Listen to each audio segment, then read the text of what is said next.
Temporary trash like you never lasts here. You enjoy treating workers this way? Nobody here can stop me. You just insulted the man who owns this company. 46 reports disappeared. Someone inside protected this fraud. They knew. They let workers suffer. Tomorrow, everyone responsible answers for this. Who the hell are you? The owner you thought was disposable. Then make everything they did matter. Your access ended. Your freedom is next. They told him the delivery entrance was around back. When he pointed out, he was already at the side door. The hub manager smiled and turned to the workers behind her. "Let's hear what the temp thinks," she said. 40 people looked at the man in a faded jacket, holding a scanner gun with a cracked screen. Not one of them knew he had signed the lease on this building. Not one of them knew that the man they were laughing at was the one who paid their salaries, their health benefits, and every light above their heads. Welcome to today's story. If you enjoy emotional drama and shocking twists, don't forget to like this video and subscribe for more unforgettable stories. And before we begin, let me know where you're watching from in the comments. Ryan Cole had arrived at the Nashville distribution hub at 6:48 in the morning, 12 minutes before his scheduled start as a temporary delivery worker. He had driven himself in a 10-year-old truck he'd borrowed from a friend, parked 3 blocks away, and walked the rest on foot. His name tag read, Ryan Carter. His boots were clean, but not new. His jacket was the same one he'd worn when he started his first delivery job at 23, kept in a storage unit for no reason. He could explain, except that some things were worth keeping. He did not expect comfort. He had not come for comfort. Karen Hayes, the hub manager, had not introduced herself by name. She'd simply appeared at the front of the orientation group, 6 temps in total, and looked each of them over the way someone evaluates a stack of boxes. When she reached Ryan, she paused half a second longer than the others. Then she assigned routes. Ryan received the East Side Industrial Loop. It was the longest route with the oldest equipment, a manual hand cart, no dolly, and a scanner with a battery that Karen's own assistant warned him holds about 4 hours if you're lucky. The 2 younger temps got newer carts without comment. He didn't argue. He made a note. By 9 in the morning, he had completed 6 stops. The 7th was a loading dock where a client's representative waited with a clipboard and a tight expression. Ryan had the manifest ready. The address matched.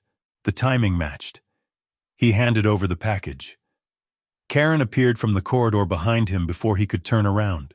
"This delivery is 20 minutes late," she announced, loud enough for the client representative and the 3 warehouse workers nearby to hear. The route was marked urgent. Ryan checked his scanner log. "My record shows arrival at 9:14.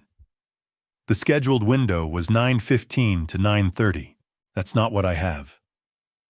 Karen held up her clipboard. Ryan could see from 2 feet away that her sheet listed a 9 o'clock window. A window that had been marked on no document he'd been given during orientation. The client's representative looked at his own clipboard. He said nothing. "I apologize for any confusion," Ryan said carefully. Karen smiled at the representative. "We're working on improving our temp training."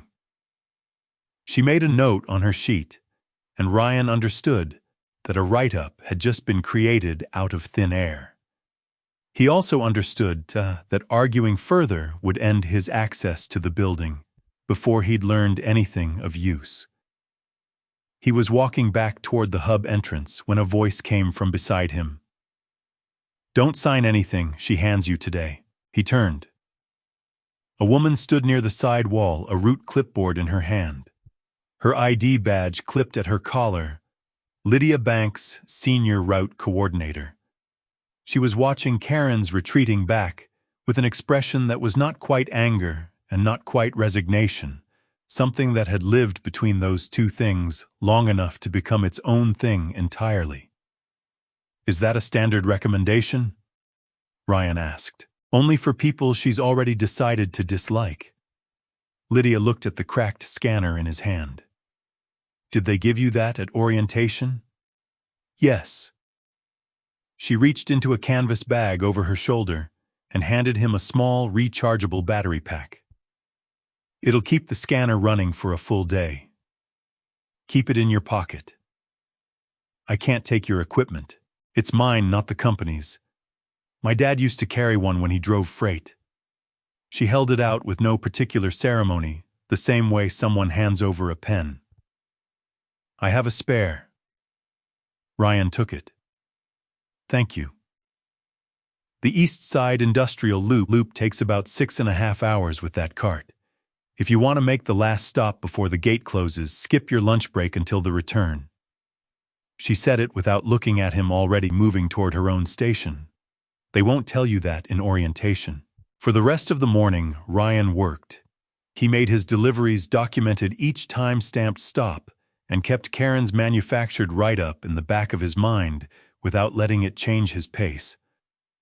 By noon, he had covered 41 stops. He ate a protein bar sitting on a curb outside the 6th warehouse on his loop, in the kind of quiet that comes when you're too tired to fill it with anything. What he wasn't too tired to notice, the route sheets had a problem. 3 of the morning's logged confirmations were time-stamped 2:47 p.m. He was looking at documents from a day he hadn't yet worked. 3 different delivery confirmations, 3 different drop locations on the far side of Nashville, all showing the identical timestamp. 2 of those locations were more than 20 miles apart. Someone had pre-filled deliveries that hadn't happened yet, or had happened in a way that was never physically possible. Ryan sat with the curb warming under him and the scanner in his hands and thought about what that meant.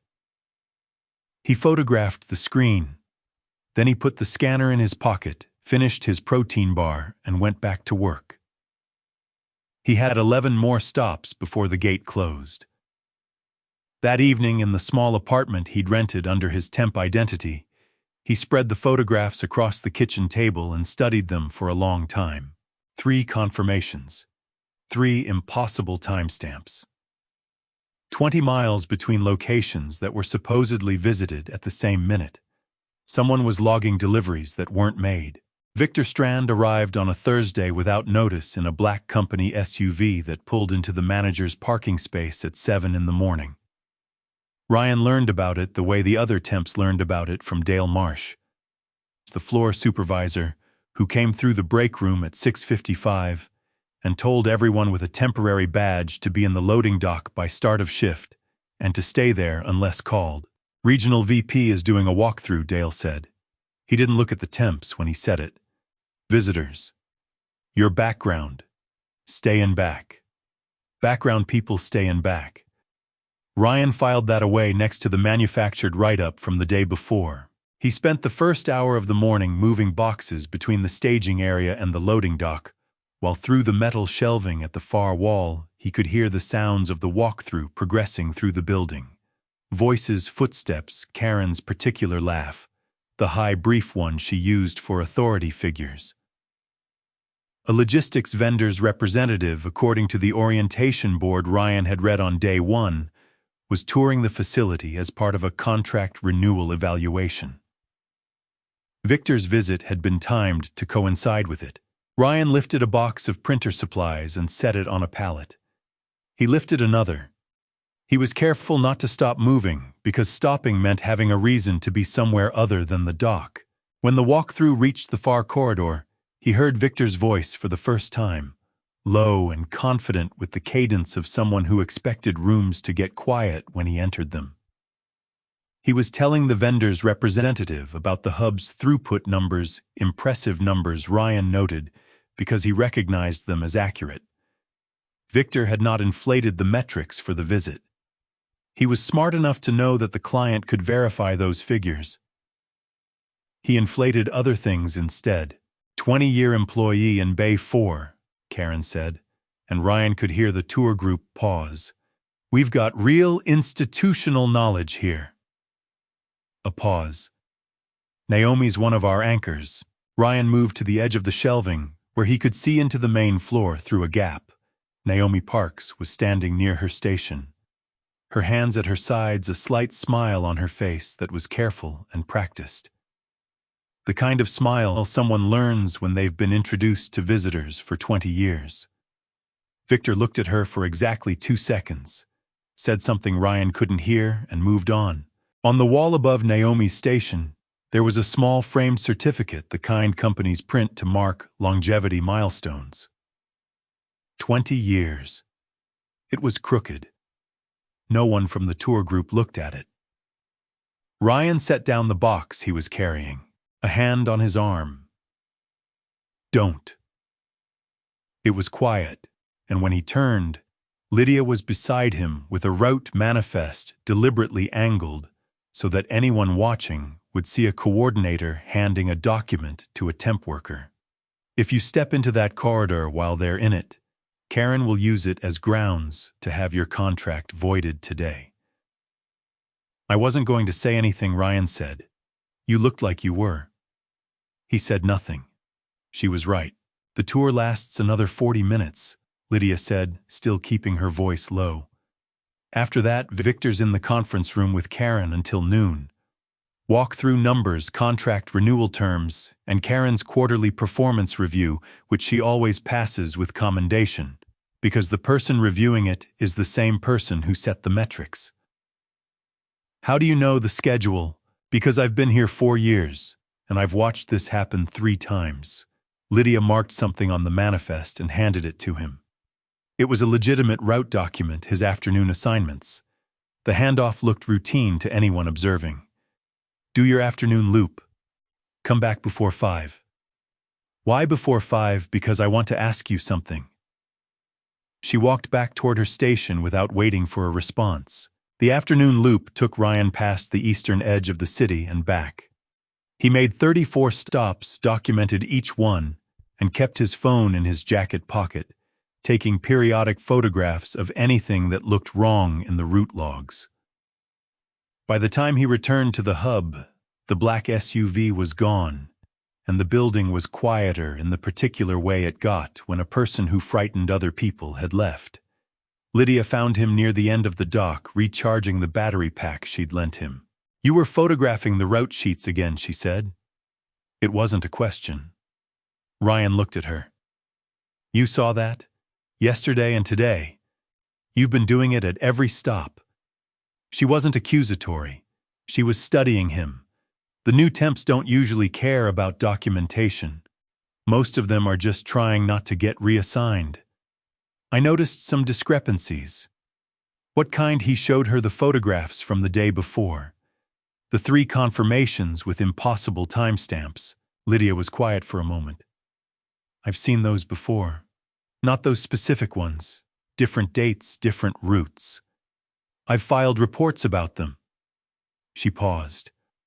14 months ago, I started keeping my own copies. The original reports go to the ethics line. Another pause, longer this time. I've never received a response. Ryan said, not once. 46 reports. 0 responses. She said it without drama, in the same tone someone uses when describing something that has simply become a fact of their life. At some point, you start wondering whether anyone is reading them or whether they go somewhere and just stop. Ryan thought about what he'd found in the ethics complaint portal 2 nights ago. He thought about the redirect function and the email address it pointed to. He didn't say any of that. I'm going to keep looking at the route data, he said. Lydia considered him for a moment in the low light of the loading dock, the way someone considers a door that might or might not lead somewhere useful. Then she nodded. Don't let Dale catch you with your phone out near the terminal room. He reports it as a security violation. She left. Ryan stood alone at the dock with the battery pack in his hand. That evening, he opened the ethics complaint portal on his laptop, using a secure connection, and searched for any complaint originating from Nashville hub in the past 18 months. The search ran for 6 seconds. 0 results. He searched by Lydia Banks's employee ID. 0 results. He searched the redirect log, a system function he could access as the company's owner, invisible to anyone below senior corporate administration. 46 records, all redirected, all to the same address, McCulloughColeLogistics.com. His uncle, Marcus. Ryan sat very still in his rented apartment kitchen, the cursor blinking in the search field, while outside the window, Nashville kept going without him. On his third morning, Ryan arrived to find Dale already on the floor, leading Naomi Parks into the break room with his hand flat against the doorframe. Not touching her, just positioned in a way that made the direction clear. Ryan fell in behind a pallet stack near the entrance and watched through the window. The break room had no external cameras. He knew that because he'd looked at the facility map his first night and noted it as a structural problem in the hub's safety design. He knew it now for a different reason. Dale shut the door. Through the glass, Ryan could see him place a single sheet of paper on the table. Naomi looked at it. Her expression didn't change, but her hands moved to the chair back in front of her and gripped it. Ryan read the situation well enough. A write-up. Dale said something. Naomi said something back. Dale's hand moved, pointing at a line on the paper, then pointing at her badge, which meant the write-up was being attached to her personnel file. Naomi's mouth moved briefly once. She looked at her hands on the chair. Then she signed. Ryan watched her come out alone, Dale staying in the break room. She walked back to her station with her head exactly level, not high, not low, just level, the way you learn to walk when you've decided not to give the room the satisfaction of seeing what it cost you. He went to his route cart and began loading his morning deliveries. Lydia appeared beside him 10 minutes later. "Did you see what just happened? I saw Dale take Naomi into the break room with a write-up. Third one this month," Lydia said. 2 in February. This one is for a so-called safety violation on Tuesday, the day she was on scheduled leave. There's no way she was operating equipment on Tuesday. Ryan stopped loading. She was on leave when the violation supposedly occurred. Documented leave. I approved the time card myself, and you filed a report. I sent a flagged note through the internal system yesterday. It goes to Karen's inbox. Lydia's voice stayed steady. "Karen and Dale have lunch together on Wednesdays." Ryan said nothing. He was thinking about the write-up structure, 3 in 1 month, a documented pattern that created the appearance of a performance problem, which then justified a demotion or termination.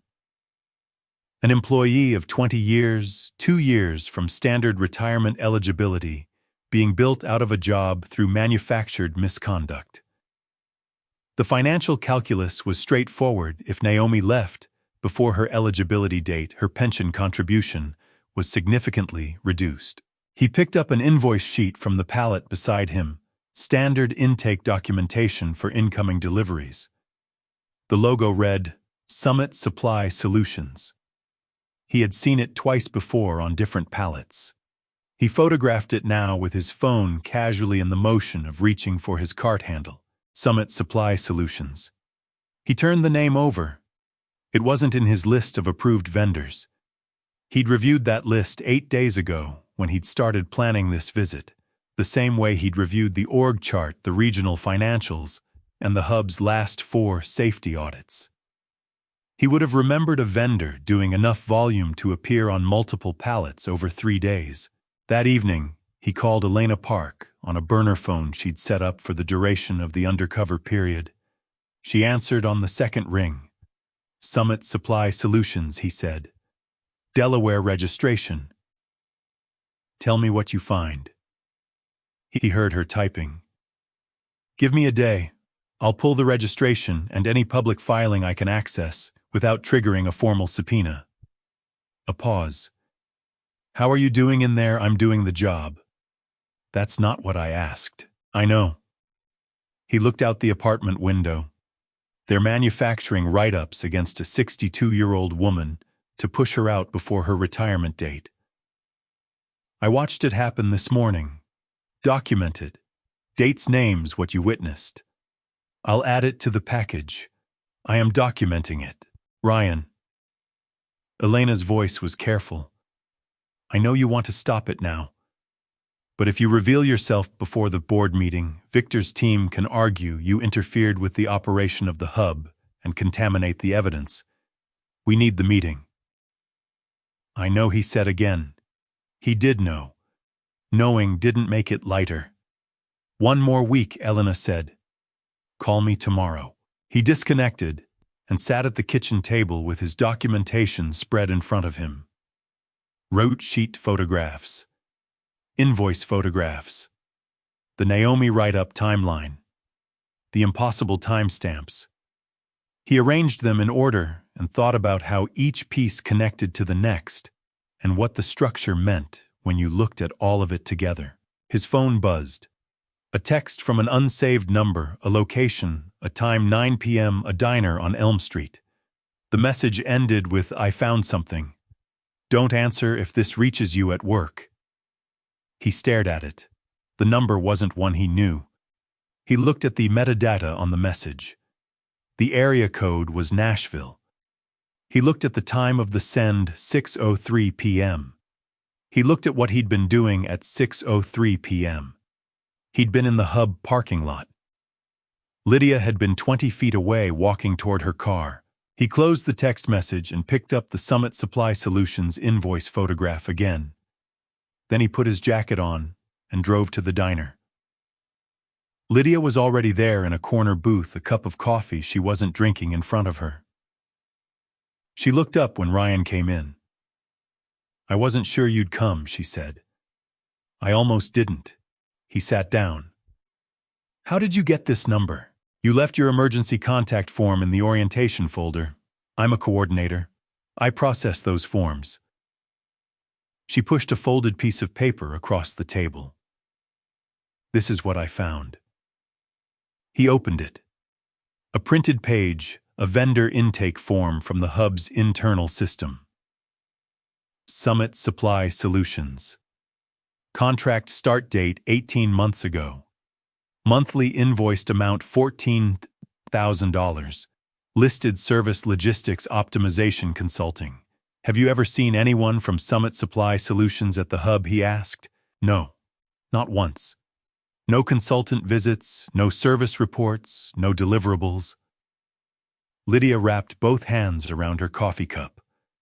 $14,000 a month for a service no one has ever seen performed. I pulled the last 6 months of intake logs. Every invoice was approved by Karen Counter, signed by Victor. She looked at him steadily. Why does a temp delivery worker care about vendor contracts? Ryan looked at the paper for a moment. Then he looked at her. I care because something in this building is wrong, he said carefully. And no one in a position to fix it has fixed it. Lydia nodded slowly. I know what wrong looks like. I've been documenting it for over a year. She pulled the paper back. I don't know who you are. I don't need to know. But if you're actually looking, if someone is actually looking, then you should have this. She slid the paper back to him. Don't carry it where Dale can find it. Ryan folded the paper into his jacket. They sat in silence for a moment, the coffee cooling between them. Your father, Ryan said. The gloves. You said he drove freight. 31 years, Lydia said. He was proud of it. He called it honest work. She was quiet for a second. He died not knowing I'd been filing complaints about what they were doing to people at his company. The company he worked for his whole career. Ryan said nothing. There was nothing to say to that. He picked up the Summit Supply Solutions invoice photograph again. Outside, Nashville moved past the diner windows, unconcerned. Elena called back the next morning before his shift started. Summit Supply Solutions, she said. Delaware LLC, registered 18 months ago. Single registered agent, a name I don't recognize. But the mailing address is a mailbox service. The physical address on the mailbox service account is 1 block from your Uncle Marcus's private office. Ryan volunteered for the double shift on Friday, the way you do when you're a temp trying to look reliable. The reasons he gave Dale were the same reasons any temp would give: the extra hours, the chance to demonstrate work ethic, the sense that double shifts were how you moved from temporary to something else. Dale looked at him with the blank suspicion he used on everyone, and then checked a box on his clipboard. East Side Loop in the morning. Loading dock inventory in the evening. You're done at 9. Thank you, Ryan said. He did the morning loop, cleanly documented his stops, photographed 3 more Summit Supply Solutions invoices on incoming pallets, and ate his lunch at the corner of the staging area where the wall met the shelving. He had learned which corners were not visible from the security cameras. Not because he was doing anything that required hiding, but because he was doing things that required privacy, which in this building were effectively the same. The evening shift began at 5. Loading dock inventory meant accounting for what arrived during the day, logging incoming pallets, verifying manifests, reconciling the electronic record with the physical count. It required access to the inventory management terminal in the back room adjacent to the dock. The same back room that connected through a locked interior door to the administrative corridor. Ryan wasn't interested in the administrative corridor. He was interested in the payroll terminal room, which shared a wall with the back room inventory station, and whose door, per the facility layout he'd memorized, would be on his left when he faced north. At 6:45, with the dock quiet and the evening supervisor taking a break, Ryan stepped out of the inventory room and looked at the payroll terminal room door. It had a keypad lock.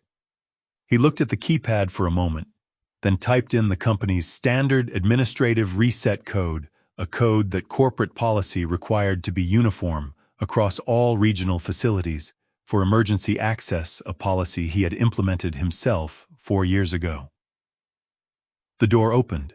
The terminal room was small, 3 stations, 1 active. Ryan sat down at the active terminal and logged in with the temporary access credentials. His orientation package had given him credentials that should have allowed him only to check his own time card, but that connected to the same system as every other terminal in the building. He navigated the payroll schedule looking for something specific. It took him 11 minutes to find Adam Brooks. The name appeared on the driver roster, 5th row, Nashville hub, assigned to the city freight route. He pulled the time card record, 35 hours logged per week every week for the past 14 months. He pulled the paycheck history, full pay every 2 weeks, consistent, unchanged. He pulled the route assignment history, 0 routes assigned in 14 months. Adam Brooks was collecting a full-time salary. Adam Brooks had never delivered a single package. Ryan photographed each screen with his phone.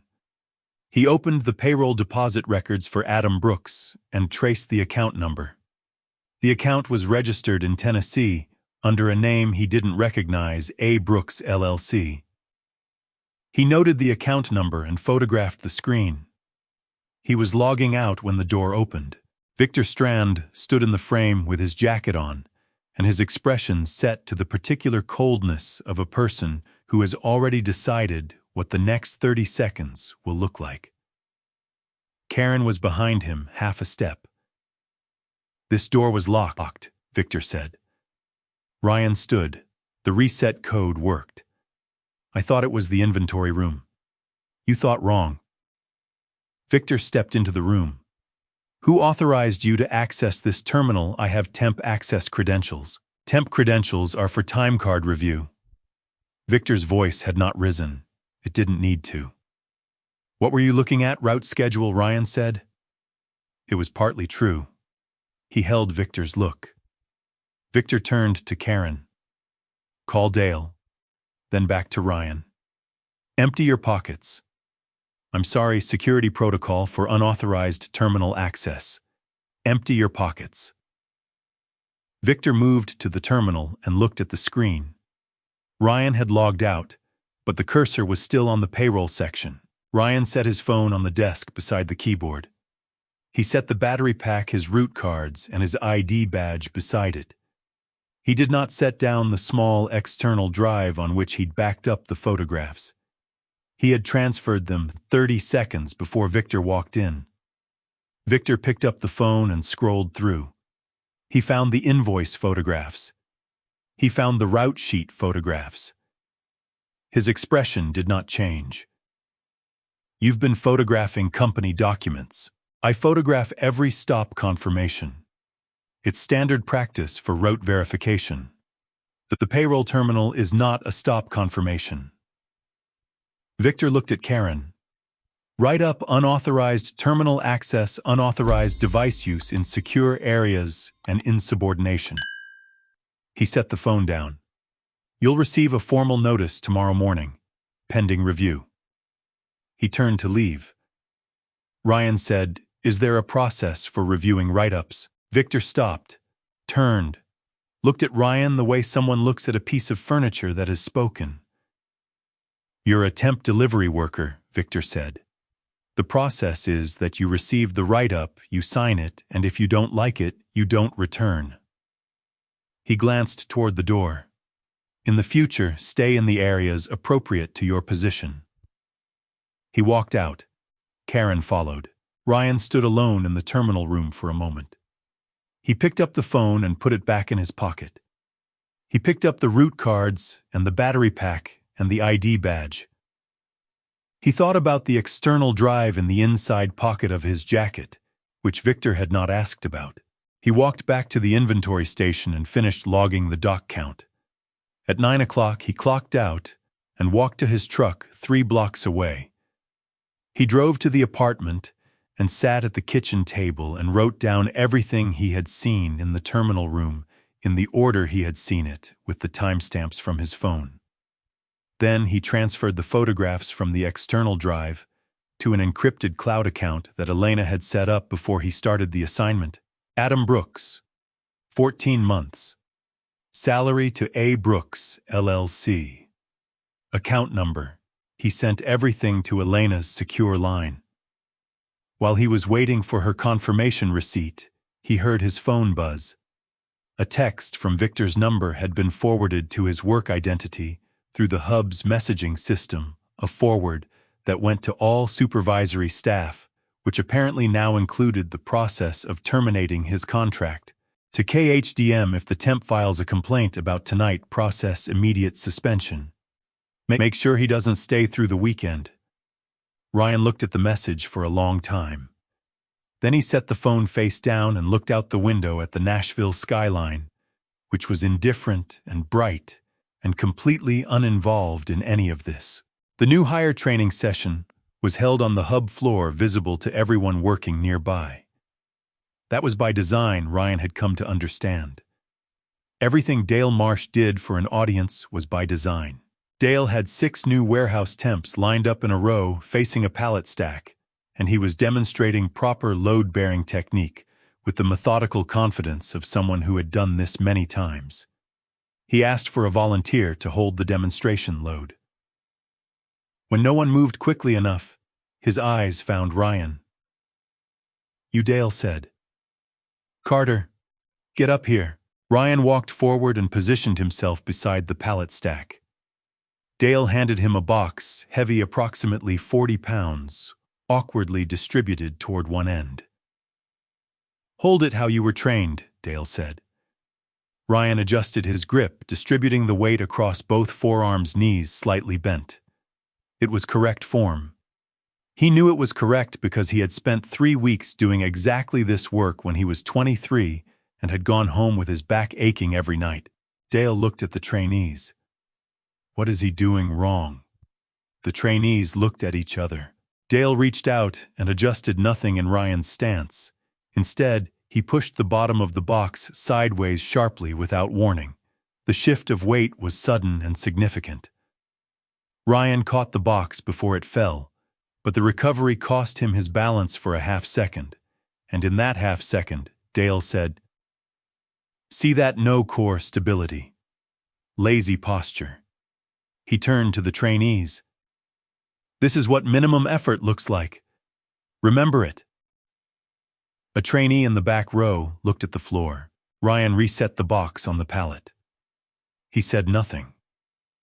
He walked back to his cart and began loading his next delivery assignments and the mechanical repetition of the task lift place.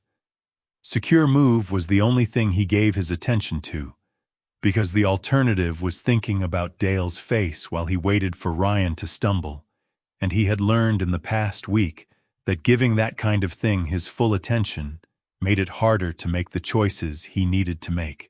By the end of the morning loop, his hands were raw. The scanner's grip had a crack along the bottom edge that bit into the palm at an angle that worsened with each carry. He had tape in his pocket from day 2, but hadn't thought to wrap it until now. And now the skin along his right thumb was split. He sat on a pallet near the back of the dock and started wrapping his hand with the tape. That's going to tear again in an hour. Lydia was standing 3 feet away with a clipboard.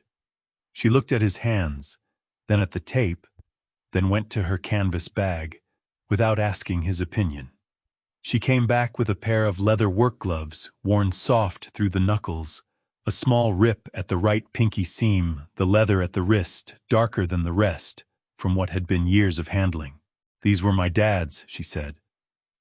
It was the same way she had said it 4 days ago when she gave him the battery pack. Not a ceremony, just a fact. He wore them driving freight for 31 years. I brought them in to have something of his around. She set them on the pallet beside him. "They're better than tape." Ryan picked them up. The leather was heavy and soft at once. The particular weight of something that had been genuinely used for a long time. He held them for a moment without putting them on. "Are you sure?" he asked. "I have 2 pairs of mine.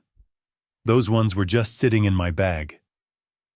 She turned back toward her clipboard. "Lydia," he said. She stopped. 46 reports, he said.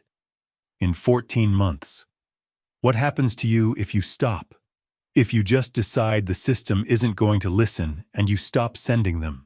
She was quiet for long enough that he thought she wasn't going to answer. Then she turned around. "My dad worked here for the last 11 years of his career," she said.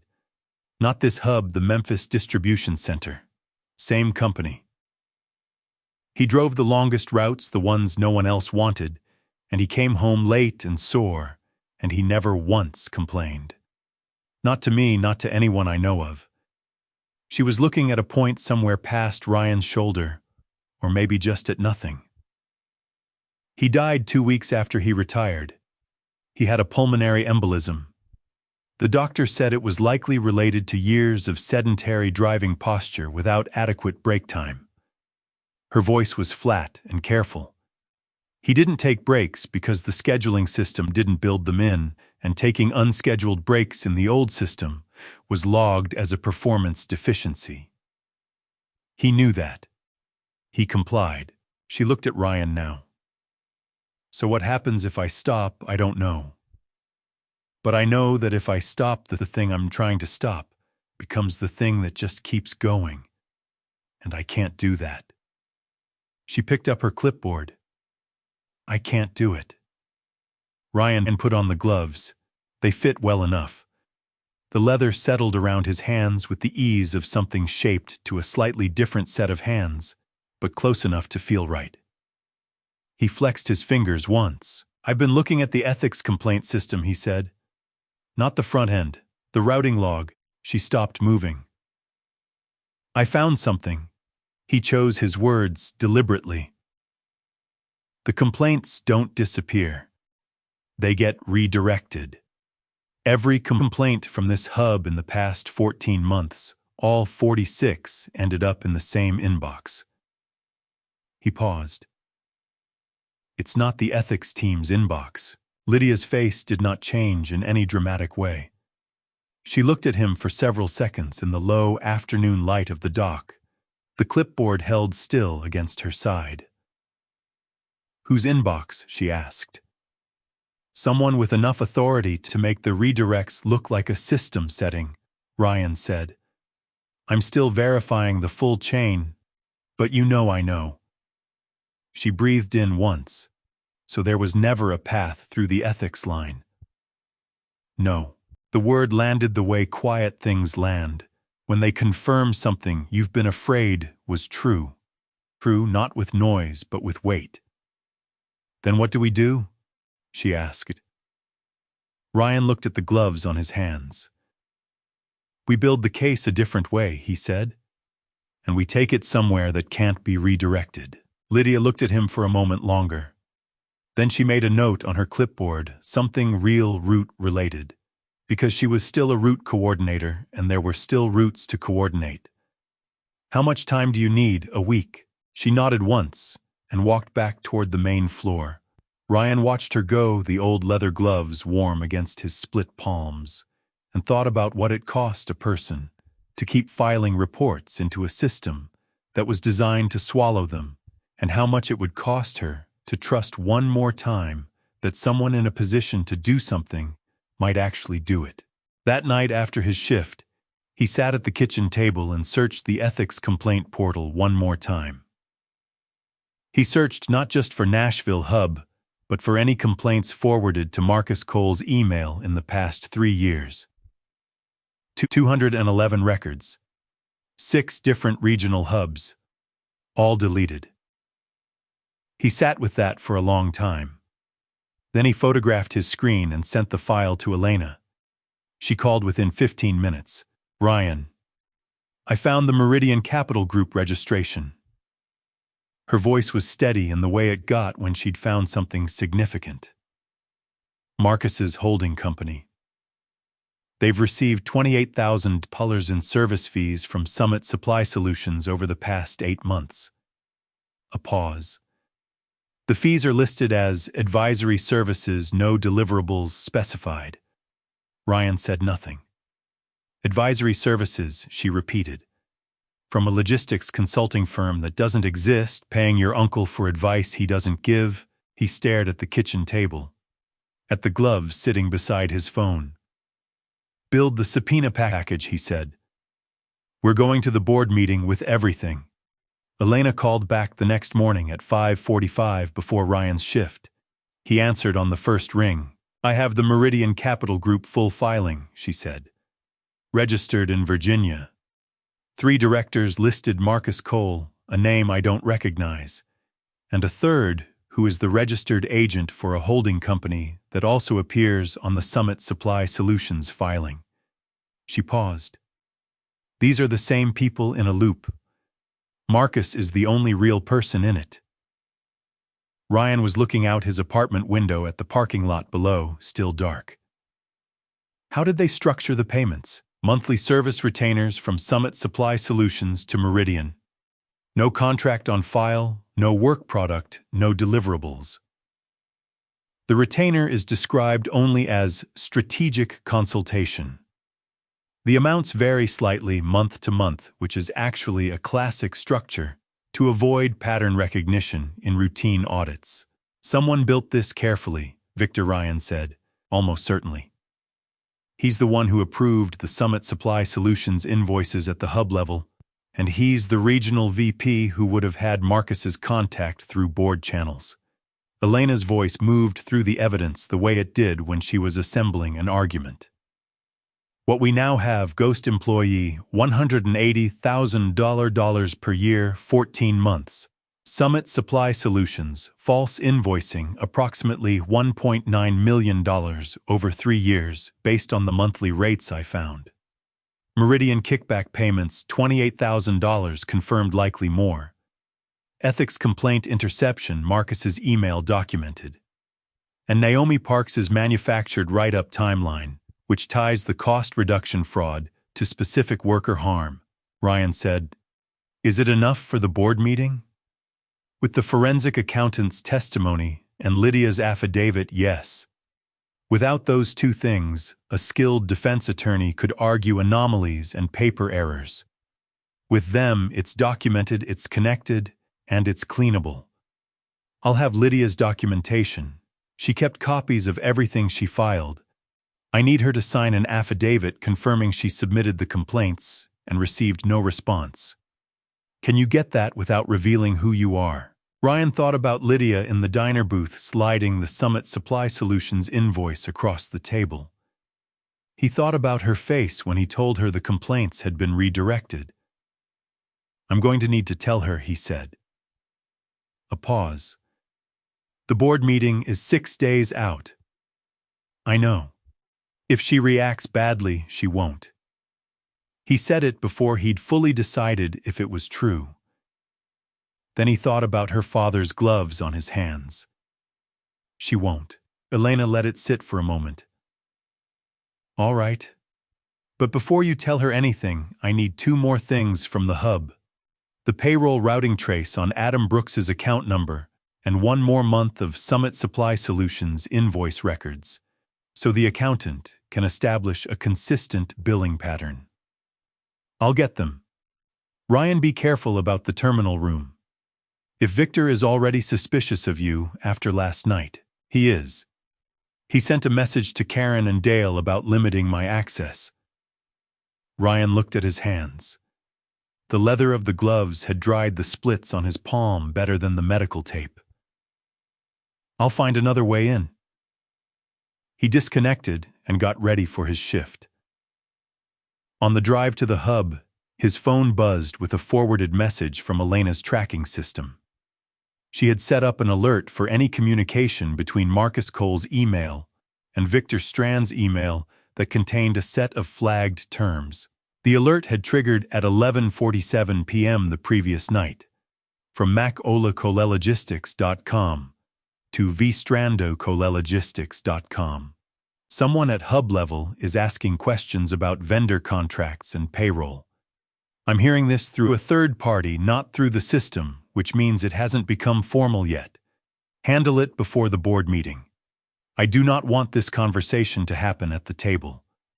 From vstrandocolelegistics.com to macolacolelegistics.com, I'm aware. I'll be there Thursday. Ryan read the exchange twice. Then he forwarded it to Elena. He was at the hub by 7.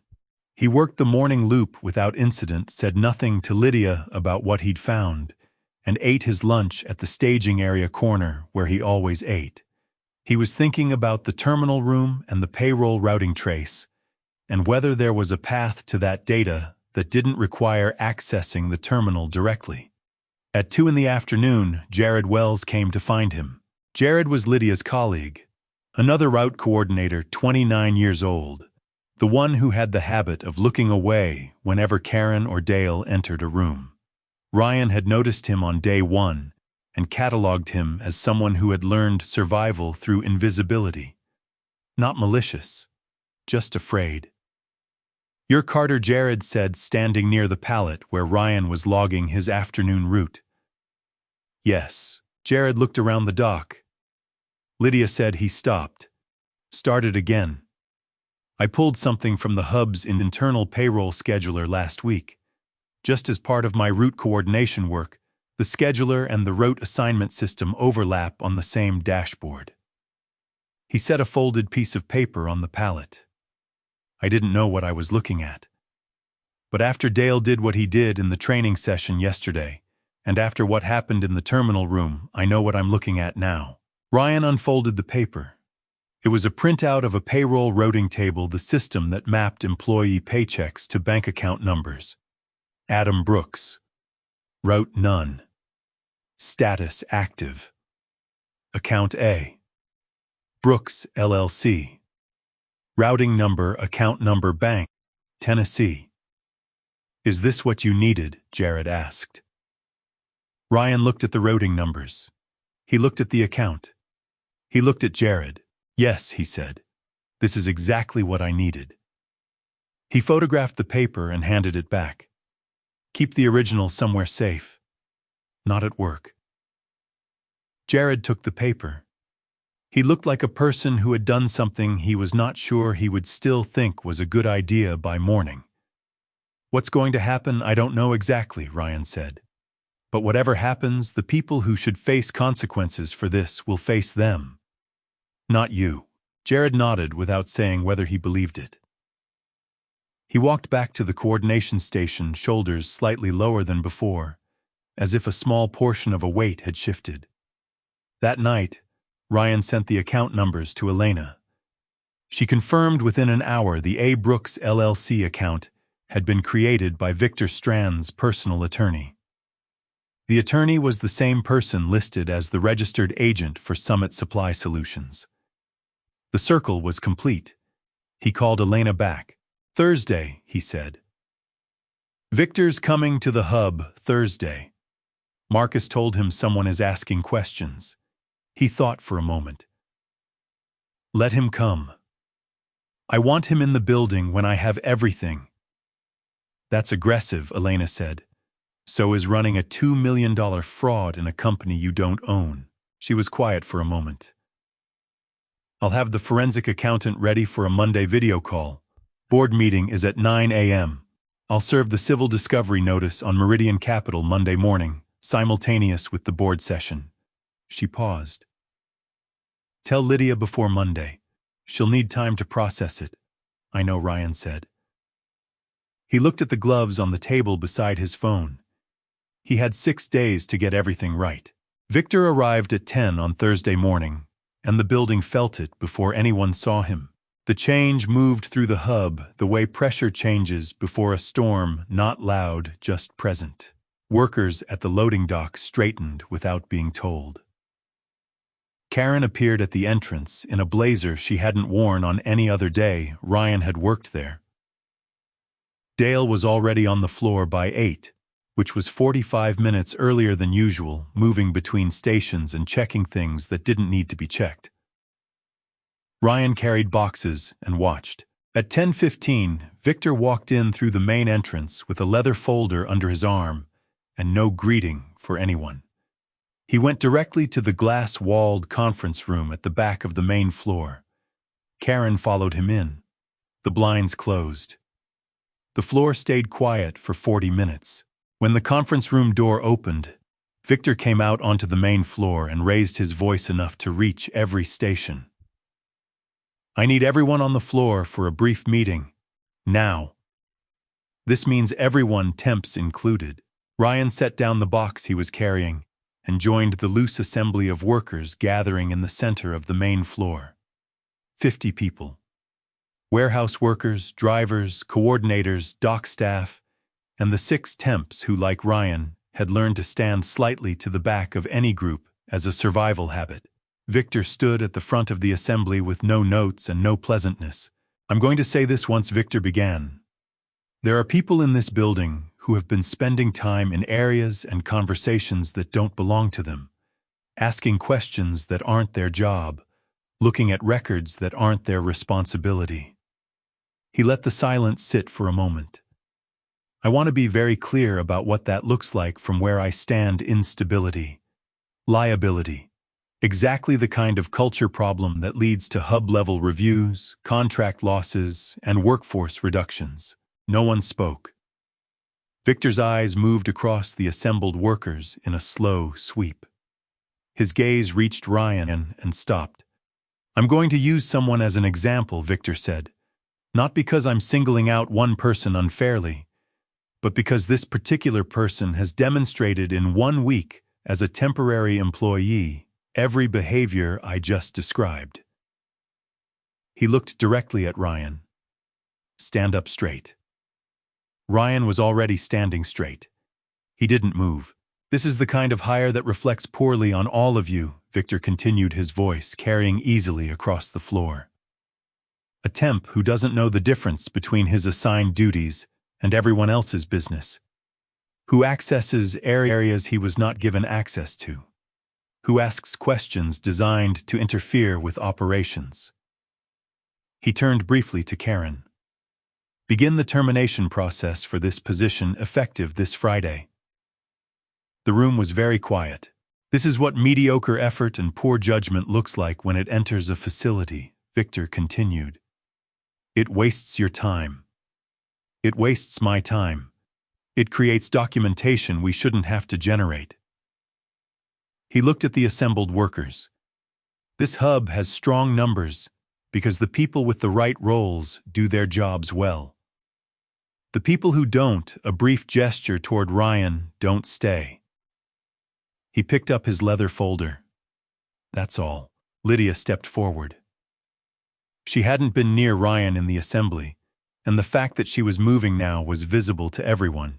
He hasn't violated a documented policy, she said. Her voice was clear, and even the same tone Ryan had heard her use when she spoke about her father and about the 46 complaints, the tone that had something solid behind it. I reviewed the hub's conduct policy this week. Accessing a terminal room with valid credentials during an off-hours shift isn't a dismissal-level offense under the current code. The room, which had been quiet, became quieter. Victor looked at Lydia. The look lasted long enough that two people near Ryan looked at the floor. The coordination team, Victor said, reviews route logistics. It does not review HR determinations. I reviewed the policy, Lydia said. That's within my work scope. You received a formal warning last week for overstepping your role. Victor's voice had dropped half a register, the way cold things get quieter as they get colder. One more formal incident and you're on a performance improvement plan. The plan is 90 days. He didn't look away from her. You know what comes after 90 days? Lydia held his look. She didn't move. Be very careful, Victor said. He walked back to the conference room. Karen followed. The door closed. The assembly dissolved slowly, in the way crowds dissolve after something difficult, each person returning to their own station without looking at anyone else. Ryan stayed where he was. Naomi, passing near him on the way back to her section, briefly met his eyes. Then she looked away and walked on. Ryan returned to his cart and resumed working. At 5:30, he was in the parking lot loading his cart into the dock bay when Lydia appeared beside him. She had her bag over her shoulder and her keys in her hand, which meant she had waited until the end of her shift to come find him. They're going to fire you Friday, she said. Victor told Karen before he left. I heard it from Jared, who heard it in the corridor. I know. She looked at him. Is there anything you can actually do? Ryan was quiet for a moment. In the parking lot around them, other workers were leaving car doors, closing engines, starting. The ordinary sounds of a workday ending. Yes, he said. But not the way you're thinking. Lydia watched him for a moment. What does that mean? He thought about Elena. He thought about the Monday board meeting and the evidence package and the forensic accountant and everything that needed to be in place before that room came to order. He thought about Lydia signing an affidavit and what he owed her before he asked her to do that. It means I need a few more days, he said. And I need you to trust that I'm not just a delivery worker who's been very interested in your route sheets. She was very still. Then who are you? He looked at her steadily. Someone who's been listening. Someone who's actually going to do something about it. He paused. I can't tell you everything tonight, but I will before Monday. I promise. Lydia looked at him for a long time. He didn't look away. Whatever she was reading in his face, she read it carefully. Then she said, Don't be late Friday. If they try to walk you out, I want a witness. She walked to her car. Ryan watched her go, the parking lot lights coming on one by one above him. He drove back to the apartment and called Elena. Victor made his move today. Public condemnation termination scheduled Friday. I expected him to move faster once Marcus flagged the questions, Elena said. Are you still in the building for the rest of the week, until Friday end of shift? You don't need more from the hub. We have the ghost employee data, the routing trace, the summit supply, invoices, the redirect logs, and the Meridian registration. The accountant has everything. Ryan looked at the gloves on the kitchen table. I'm going to tell Lydia Sunday night, before the board meeting. A pause. All right. If she decides not to sign the affidavit, we go in without it. The affidavit gives the evidence human weight, Elena said carefully. It's not legally required, but it changes what the board understands about what this cost real people. I know. She'll sign. He said it quietly, the way you say something when you're not certain, but you choose to believe it anyway. She'll sign. Thursday was his last full day. He knew that going in. He arrived before sunrise, loaded his route cart in the dark, with the battery pack charged and the gloves already on, and spent the morning making deliveries the same way he had made every delivery for 9 days. Clean, documented, photographed. He made 37 stops. He had memorized the face of every building on his route and the name of every person who signed for packages at each one, because he had come here to learn the business from the ground, and the ground had taught him. The afternoon he spent in the staging area taking inventory and finishing the last of the route documentation Elena needed. He had sent her 3 final packages that morning: the full Summit Supply Solutions billing history, the Adam Brooks payroll chain, and the redirect log screenshot showing Marcus's email address attached to 211 forwarded complaints from 6 regional hubs. All encrypted, all backed up, all out of the building. At 3:45, Dale Marsh appeared at the payroll terminal room door. Ryan was in the corridor 20 feet away, not approaching the door, not looking at it, walking from the staging area toward the dock, with a route return log in his hands. Dale saw him and moved to intercept him, positioning his body in the center of the corridor with the deliberate ease of a person who had done exactly this before. Termination process started, Dale said. You don't have access to any admin area past this point. I'm going to the loading dock, Ryan said. Through this corridor, it's the direct route. Use the exterior. Dale's hand came up flat against the corridor wall, blocking the passage. Not quite touching Ryan. Close enough that touching wasn't necessary. Ryan looked at the hand, then at Dale. He thought about the 40 workers who had watched Victor's public condemnation yesterday, and the way Naomi had looked at him when it was done. He thought about Lydia's formal warning and about her father's gloves on his hands. He held very still. Move, please, he said. You move. Exterior corridor. That adds 12 minutes to my route return. That's your problem. Ryan looked at him for a count of 3. Then he turned and went the long way around. He passed the dock's exterior entrance and came back in through the side door. Lydia was at her coordination station near the intake dock. She looked up, saw his face, and looked past him toward the interior corridor. Dale, she said. Dale. She made a note on her clipboard. Ryan had come to understand that she made notes about everything, not because she thought they would be heard, but because she had decided that the record mattered even when no one was reading it. Especially then. Go home at 5, she said quietly. Don't give them a reason to process anything before your official end time tomorrow. Jared, Ryan said. Is he here at his station? Why, tell him I said thank you. He doesn't need to know what for. Lydia looked at him for a moment. You're leaving. End of shift tomorrow. Not before. He picked up a route manifest from the corner of her desk, his last return documentation of the day. He filled it out at the desk across from her while she worked. They didn't speak. It was quiet in a way that felt deliberate on both their parts, like they were each giving the other room that the day had been too crowded to provide.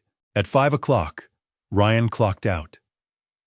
He loaded his equipment into the return bin, handed the cracked scanner to the inventory clerk, and signed his timesheet.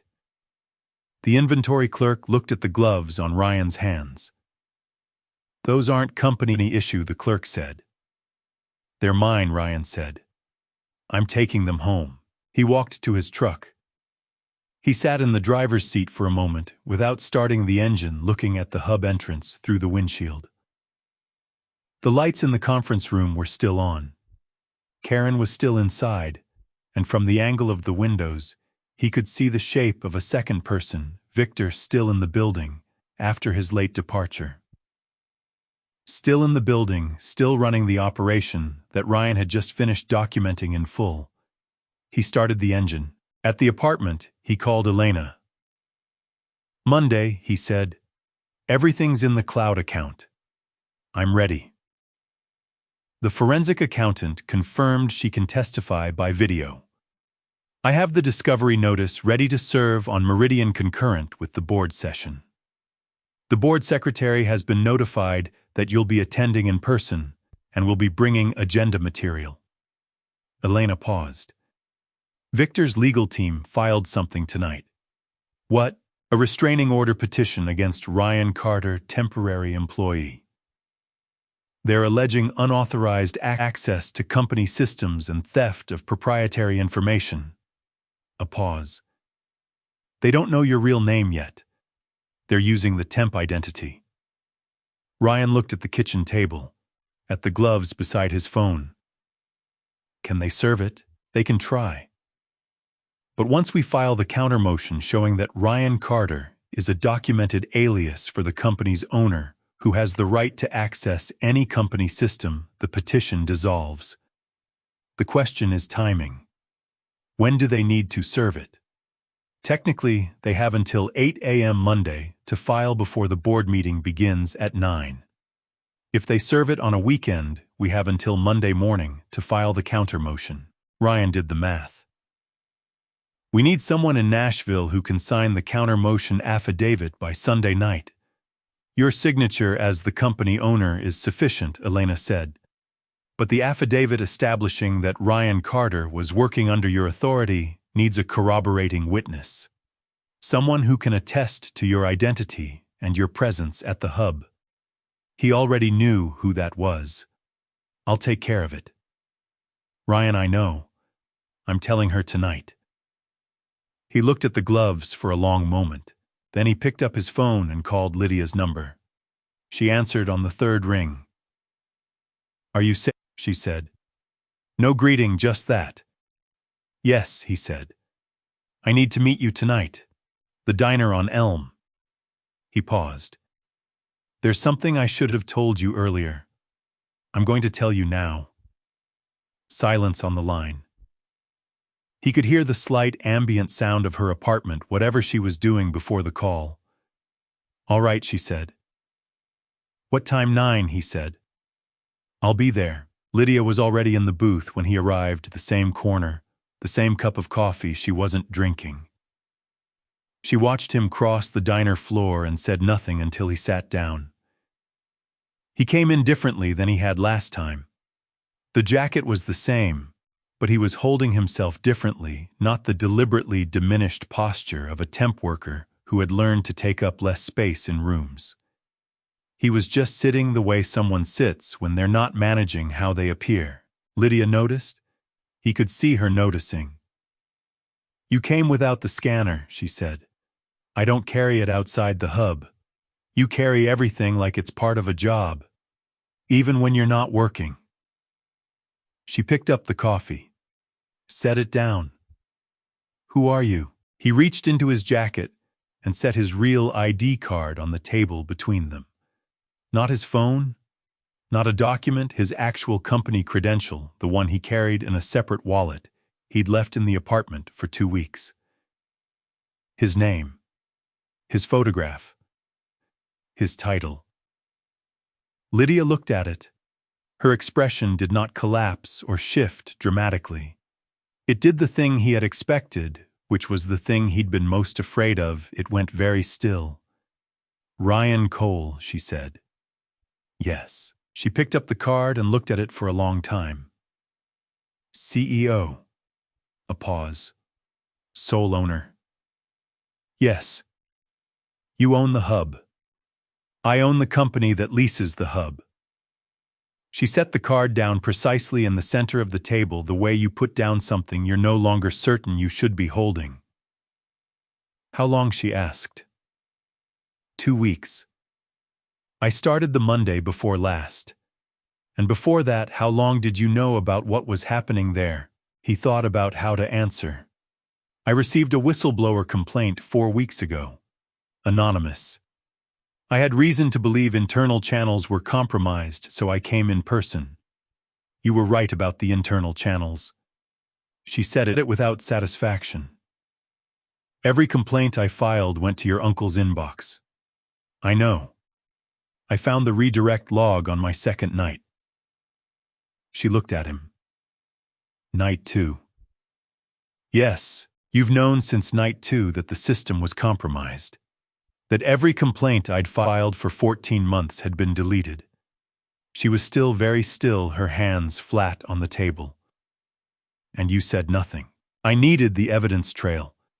If I revealed myself too early, Victor's team could have argued I'd contaminated the record or interfered with normal operations. Ryan held her look.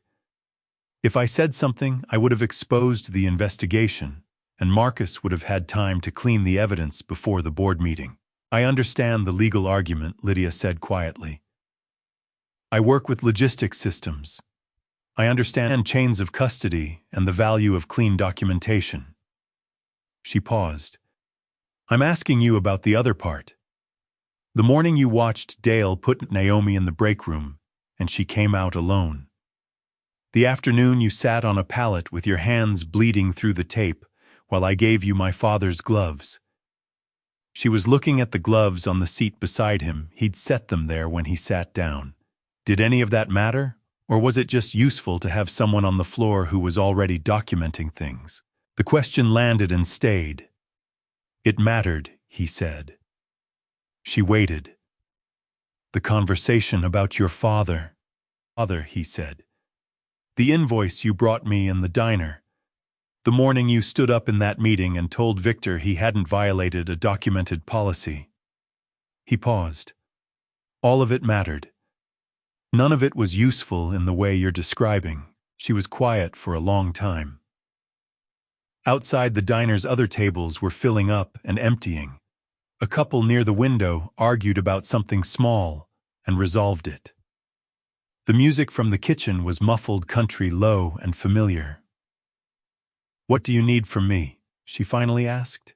A signed affidavit, confirming that you submitted 46 ethics complaints through official channels between 16 months ago and last week and received no response. And if you're willing your presence at Monday's board meeting as a witness, not to testify formally, just to be there. She nodded once slowly. That's what this is. That's what this is, he agreed. She picked up the ID card again and looked at it once more, then set it back. She picked up the gloves from the seat beside him and held them for a moment, the leather worn soft in her hands, familiar and strange. My father would have hated this, she said. The whole thing. The idea that someone had to pretend to be a delivery driver to find out what was happening to people who actually are delivery drivers. She set the gloves down. He would have understood why you did it, but he'd have hated it. I know, Ryan said. I'm sorry I couldn't do it differently. You could have, she said, and there was no venom in it, just accuracy. You could have come in earlier. You could have read the reports when they came in. There was one filing threshold that should have triggered an automatic senior review after 30 complaints from the same hub. The system is supposed to escalate to C-suite level. We hit that at complaint number 31 15 months ago. Ryan had not known that. He looked at the table. The system wasn't working, he said. The system wasn't working, she agreed. But the system is yours. She looked at him directly. I'm not saying this to make you feel guilty. I'm saying it because you asked me to trust that you're going to do something about it, and I want you to understand what doing something means when you start from where I'm sitting. He held her look. He thought about what she'd said, that the system is yours, and felt the full weight of it settle across his shoulders the way it needed to. What I'm going to do, he said, is present everything to the board Monday morning. Victor terminated. Karen terminated. Dale terminated. The fraud referred to federal law enforcement. Naomi's back pay restored. The complaints system overhauled with an independent review structure that doesn't route through the advisory board. He paused. And I'd like to offer you the regional director position, not as compensation. Because you've been doing the work of that role without the authority or the title. She absorbed this. She didn't respond immediately, which was the response he'd expected. I'll think about that, she said. The affidavit, where do you need me to sign it? My general counsel will have it ready tomorrow morning. She can meet you wherever is convenient. Lydia nodded. She wrapped both hands around the coffee cup, and after Monday, Ryan was quiet. There was a version of this conversation where he said something confident and clear about what came after. He chose not to say it. That's up to you, he said. She looked at the gloves on the table between them. She picked them up and put them in her bag. I'll be at the board meeting, she said. What time? 9 a.m., conference room at the hub. She stood. Don't be late. She said it the same way she'd said it in the parking lot, the same flat tone that wasn't quite humor and wasn't quite not humor. She walked out. Ryan sat in the booth and looked at the table where the gloves had been. He left the diner at 10:15 and called Elena. She's in, he said. Have the affidavit ready tomorrow morning. Good. Elena was quiet for a moment. Ryan, are you all right? Yes, he said. She was right about the 30 complaint threshold. He already knew. I know. The system audit triggered a notification that should have reached your executive summary dashboard. I know, Elena. A pause. I know, he said again. He was walking to his truck in the night air, the Nashville streets around him ordinary and full of people who were not thinking about any of this. Make the affidavit clean. Have the forensic accountant confirm her availability for a 9 a.m. video call, and have the civil discovery notice ready to serve at 8:59. Already done, Elena said. He drove back to the apartment and sat at the kitchen table without turning on many lights. The evidence package was complete. The board meeting was 60 hours away. Everything he needed to walk into that room was ready. He thought about 31 complaints that should have reached him and hadn't. He thought about Lydia's father driving freight for 31 years. He sat there for a long time. The board meeting was scheduled for 9 a.m. in the hub's main conference room, which Karen Hayes had reserved as part of the regional shareholder review calendar 2 months ago. She had chosen the location because it showed the hub favorably large windows, clean floors, the kind of visible operation that made numbers look earned. She had not known when she made the reservation who would be running the meeting. Ryan arrived at 8:45. He came through the main entrance, not the side door, not the delivery entrance. He wore a dark suit he'd brought from his real apartment. He carried a briefcase. His name was on the digital display above the conference room door, updated remotely by Elena at 8:44 a.m., in the 45 seconds before he walked in. The lobby of the hub looked the same as it always had. The same fluorescent overhead light. The same front desk where the coordinator had barely glanced at him on his first day. The coordinator looked at him now and did not recognize him immediately, and then did, and then looked at the display above the conference room, and then back at him. Ryan nodded. He walked to the conference room. Victor Strand was already inside. He had arrived at 8:30, which was Victor's way of establishing that this was his meeting and his territory. He was standing near the window with his leather folder and a cup of coffee, talking to one of the 2 board members who'd flown in for the shareholder review. When the door opened and Ryan walked in, Victor turned. There was a half-second of genuinely blank confusion, then recognition, and then laughter, a short, sharp sound that was almost involuntary. The delivery worker. He looked at the board member beside him and spread his hand in the universal gesture of dealing with something absurd. Is this a joke? Ryan set his briefcase on the table. He placed a printed evidence dossier in front of each seat at the table, 2 board members, 1 advisory board representative, 1 HR director, and the empty seat where Marcus Cole would have sat. Marcus was not in the room. Victor's laughter had stopped. "Sit down, please," Ryan said. "We'll start at 9. "You need to explain what you're doing in this room," Victor said. Ryan looked at the digital display above the door where his name and title were visible from every seat at the table. The display is fairly explanatory. He opened his briefcase and set his laptop at the head of the table. "I'd recommend looking at page 3 of the dossier before you say anything else." At 8:58, Karen Hayes walked in. She saw Ryan. She stopped. She looked at the dossier on the table nearest her seat, and Ryan watched her pick it up and open it to the first page, and then set it back down very carefully, the way you set something down when your hands have lost their certainty about what they're holding.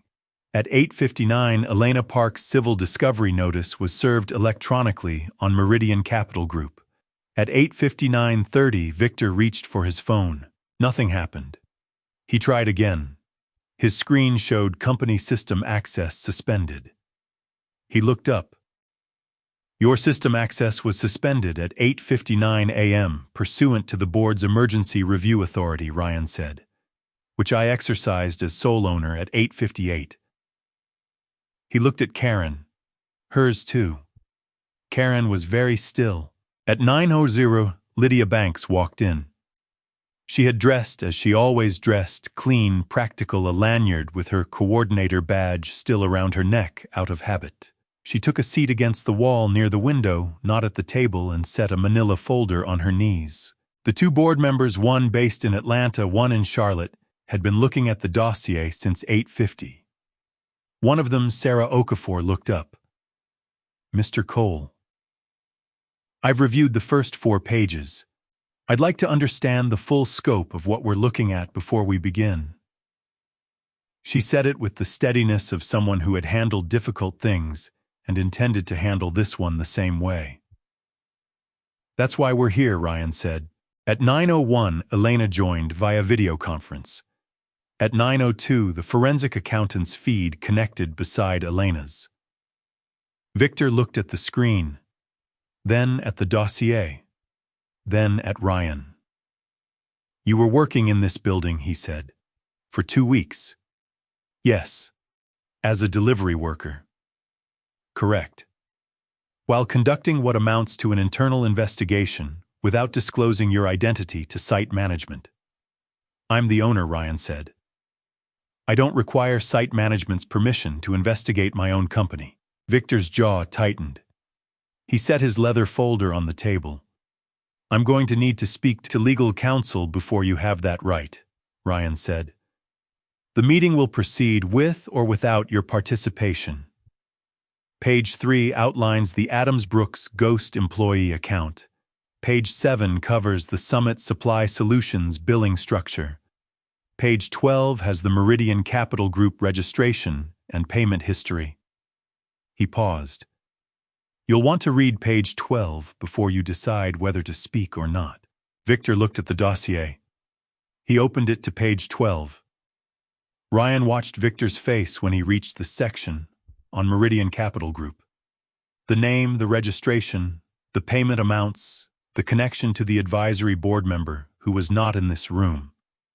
Victor's expression stayed controlled, but something behind it did not. His eyes moved once toward the door, the involuntary calculation of someone who has just understood that the exit is no longer where it was. "Marcus," Victor said half to himself. "He resigned from the advisory board at 8 this morning," Ryan said. After Elena served the civil discovery notice. Karen had not said anything since she sat down. She was looking at the wall behind Ryan's head. Victor looked at Ryan. Really looked at him in a way he hadn't looked at the delivery worker who had stood in this building for 2 weeks. Not with contempt. With something closer to recognition of an error that had been made a long time ago and had been running without correction since. "You were here," he said. "You worked the East Side Loop. You ate lunch at the staging corner." "Yes." Victor sat back. He said nothing else. "Then let's begin," Ryan said. The forensic accountant's name was Patricia Chen. She appeared on the video screen beside Elena in a quiet room with a single lamp, her laptop open to a spreadsheet that the board members could see mirrored on the conference room display. She had been working on the evidence package for 5 days, and she began without preamble. "I'm going to walk you through 3 concurrent schemes," Patricia said. "I'll start with the simplest and work toward the most complex. The board members have the full documentation in the dossier, pages 3 through 11. Ghost employee Adam Brooks. Payroll records confirmed no route assignments in 14 months. No time card entries, receiving full-time driver pay bi-weekly. Total paid $183,400. Payment routed to A. Brooks LLC, a Tennessee LLC registered by Victor Strand's personal attorney. The attorney was also the registered agent for Summit Supply Solutions." Patricia walked through the routing trace. The same attorney had signed both registrations within 6 weeks of each other. Summit Supply Solutions, $14,000 per month, approved by Karen Hayes at hub-level counter, signed by Victor Strand at regional level. 38 months of invoices, 0 deliverable documented, 0 site visits recorded.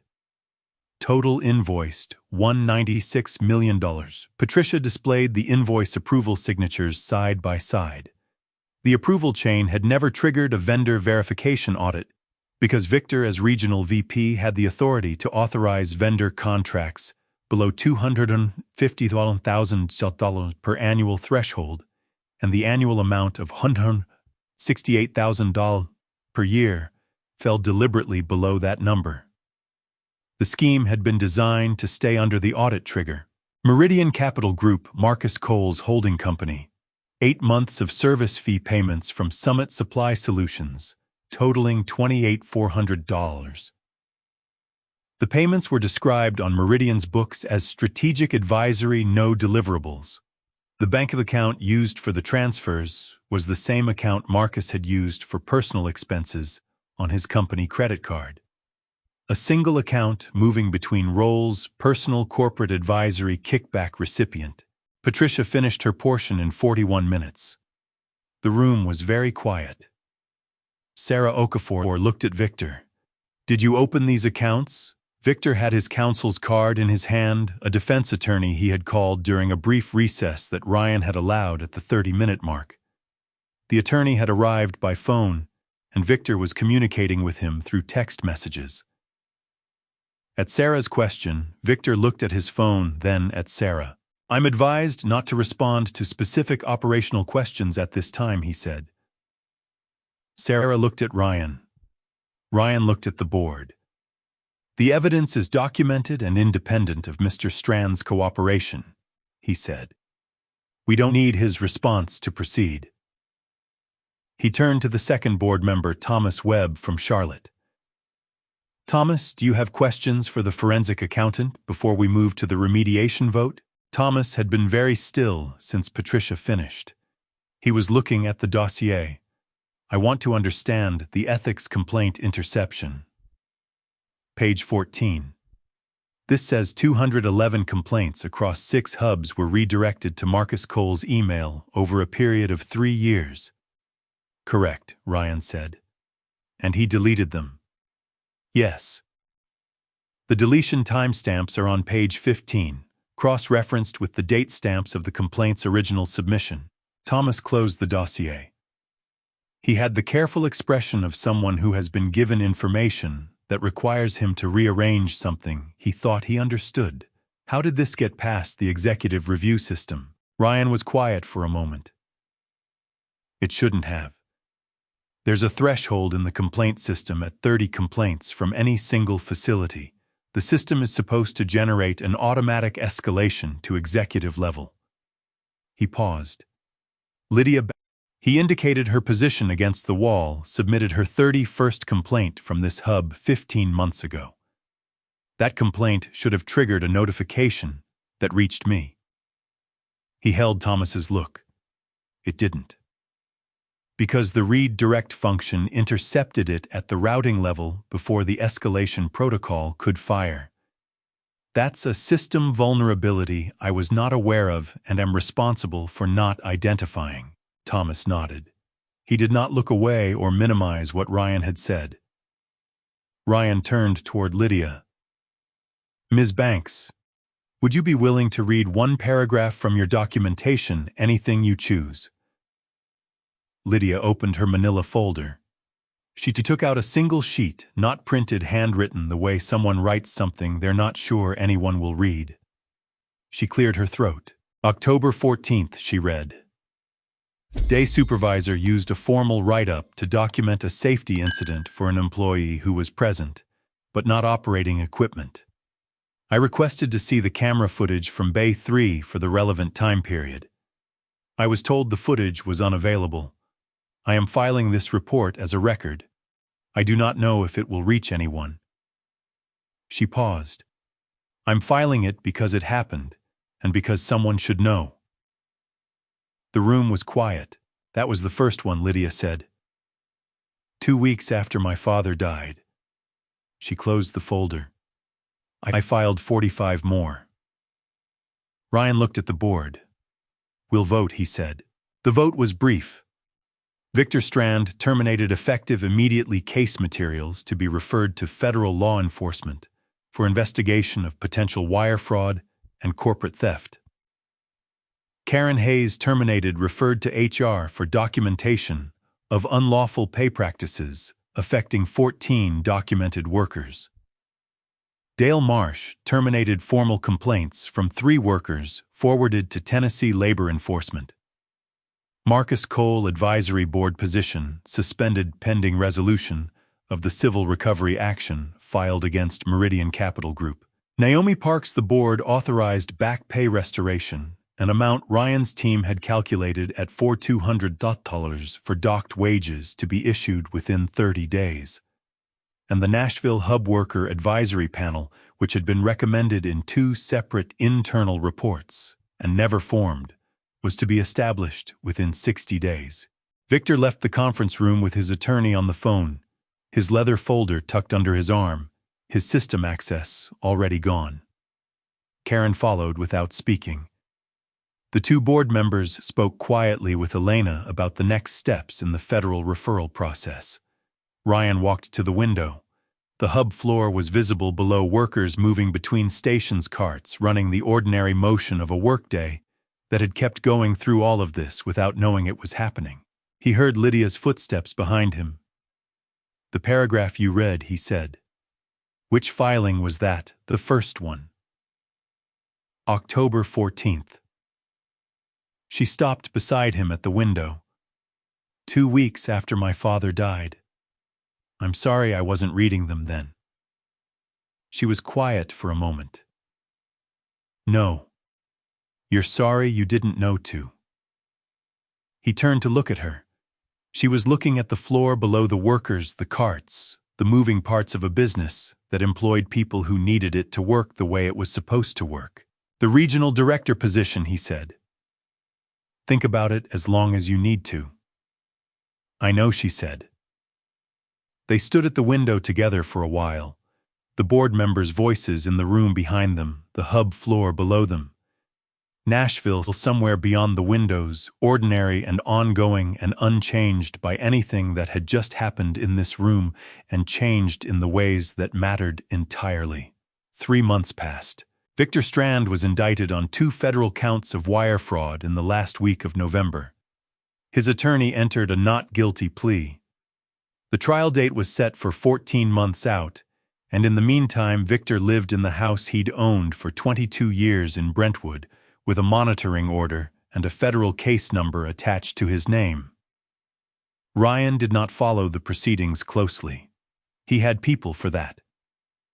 What he knew was that the evidence was documented complete and in the hands of people whose job it was to carry it forward.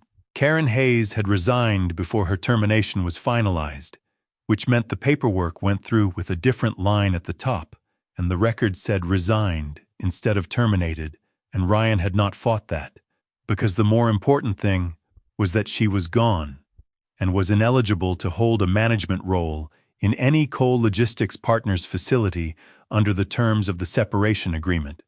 She had taken her blazer and her clipboard and her lunch on Wednesday's arrangement with Dale Marsh, and she was no longer anyone's problem inside the building. Dale Marsh had been terminated. 3 workers filed formal complaints with Tennessee Labor Enforcement. The process was moving. Marcus Cole had not spoken to Ryan since the board meeting. Ryan had not tried to make him. The civil recovery proceedings against Meridian Capital Group were ongoing. Ryan had not attended a single hearing. He had attended 3 family events, 2 on his mother's side, 1 on his father's side, at which Marcus was absent. No one had explained the absence to anyone else. Some things did not require explanation. Some ruptures were simply what they were. Naomi Parks received her back pay, $200 deposited directly to her account on the 28th day of the 30-day window. She had not been told in advance.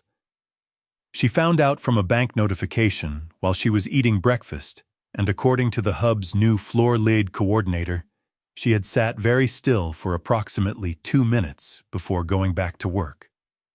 2 weeks after that, she was named floor lead for Bay 2 and 3. She accepted the role by showing up on Monday, wearing a different badge, and continuing to do the work she had always done better. The Nashville Hub's Worker Advisory Panel had been formed 5 weeks after the board meeting. 8 workers elected by their sections meeting monthly with Hub management and a direct reporting line to corporate. The first meeting had lasted 3 hours. Ryan had read the summary report at 6 a.m. on the morning it was distributed.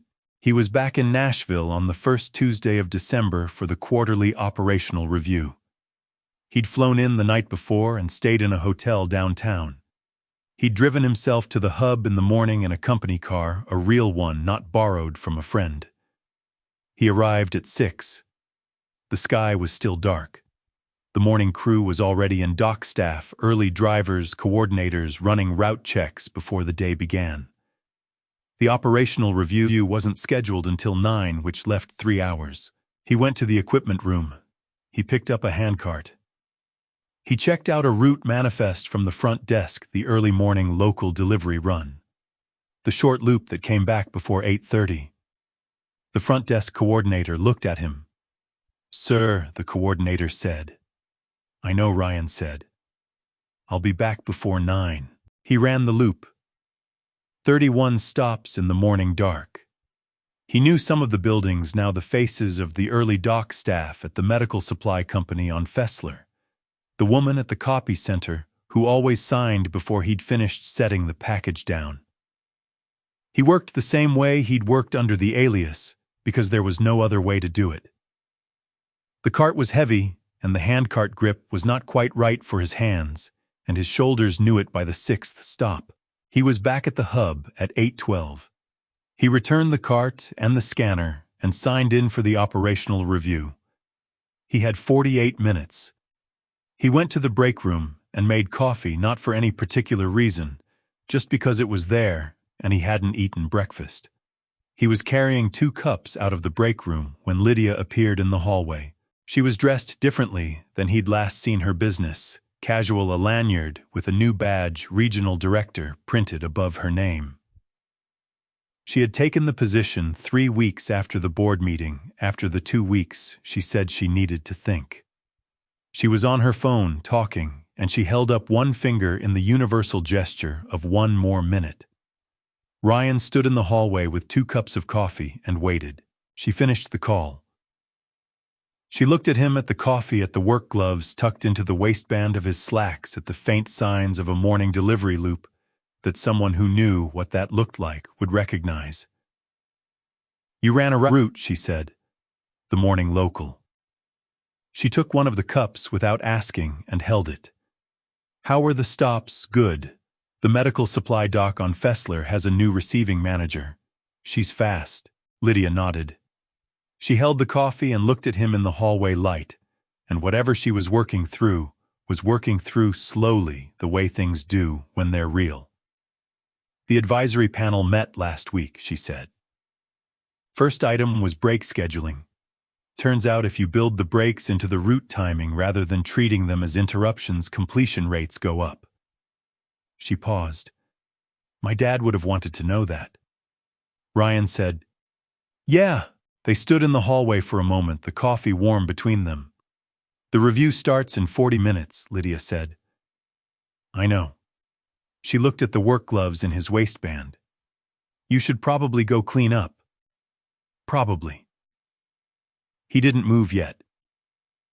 She reached into the canvas bag over her shoulder. She brought out a pair of gloves, brown leather work weight, new stiff in the way new things are before time softens them. She held them out. I had these made, she said. There's a leather shop downtown. I gave them the measurements from my dad's pair. She set them in his hands. Those ones are for the shift. Keep them in the equipment room. He looked at the gloves. He looked at her. Thank you, he said. Don't lose them. She picked up her phone. She walked toward her office at the end of the hall, the office that had been Karen's repainted, now the blinds left open. 9 o'clock, she said, without looking back. Don't be late. He stood in the hallway with the new gloves in his hands for a moment.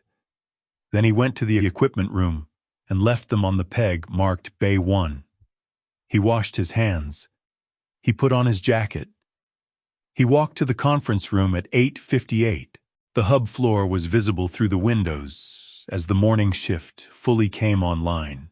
Carts running dock doors, rising drivers logging their routes, coordinators calling out assignments in the clean, ordinary language of work being done. He watched it for a moment, before anyone else arrived. This was the company he'd built. These were the people he employed. He had spent 2 weeks being reminded of what that actually meant, and he did not intend to forget it. If Ryan's choice to stay close to the work, rather than just sign off on it from a distance, is something you think about, we'd love to hear your thoughts in the comments. And if you want more stories about people who discover what matters when everything else is stripped away, we'll see you in the next one.